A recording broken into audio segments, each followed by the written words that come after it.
दुनिया की सबसे ताकतवर फौज में इजरायली सेना की गिनती होती है। बावजूद इसके हमास की पूरी तरह से सफाया नहीं कर पाई इजरायली सेना। सवाल यही, ऐसा अब तक क्यों नहीं हुआ? इजराइल के साथ अमेरिका है, अमेरिका का पूरा समर्थन है, फिर भी हमास इजराइल को चुनौती देने में हो रहा कामयाब तो क्यों? हमास के पास बचने का अहम रास्ता, जब तक वो रास्ता खुला रहेगा इजरायली सेना बेचैन होती रहेगी, बम बरसाकर भी कुछ नहीं कर पाएगी। इजराइल पर हमास के आतंकियों की ओर से हमला करने के बाद इजरायली सेना भड़क गई। लगातार इजरायली वायुसेना बम बरसा रही है, लेकिन हमास के आतंकियों का सफाया नहीं कर पा रही, चाहकर भी रास्ता नहीं निकाल पा रही। इजरायली सेना को मालूम है कैसे बच रहे हैं हमास के आतंकी, लेकिन सुलझी हुई इस पहेली को ना तो इजराइल और ना ही अमेरिका फायदा उठा पा रहा है। तो सवाल है, किस वजह से हमास के आतंकी इजरायली फौजियों के रडार से अब तक सेफ हैं? दरअसल पूरे गाजा में हमास ने अंडरग्राउंड सुरंग बना रखी है जो आपस में जुड़ती हैं। कहा जाए तो गाजा के नीचे एक अंडरग्राउंड शहर बसा है। आतंकी इसी में छिपते हैं, अपने हथियारों को रखते हैं और इजराइल से अपहरण कर गए लोगों में से कई को यहीं बंधक बनाकर रखा है।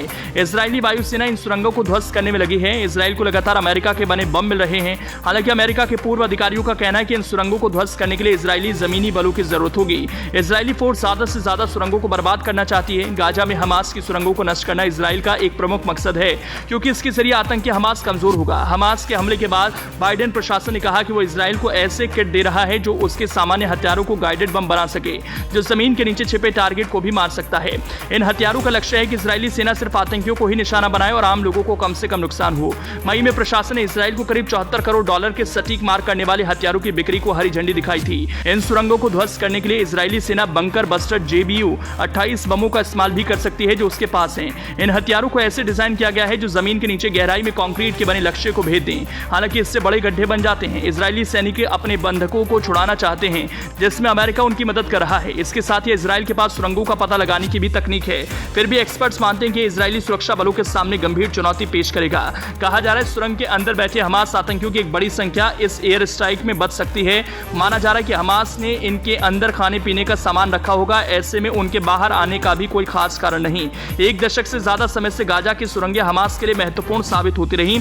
हमास के नेता इस्माइल हनीएक ने इसे संघर्ष में एक नई रणनीति बताया था। गाजा में खोदी गई सुरंगों का इस्तेमाल मूल रूप से इजराइल की नाकेबंदी से बचकर मिस्र में तस्करी करना था। बाद में इनका इस्तेमाल फिलिस्तीन आतंकियों ने रॉकेट लॉन्चरों को रखने और इजराइल की सैटेलाइट से बचने के लिए किया।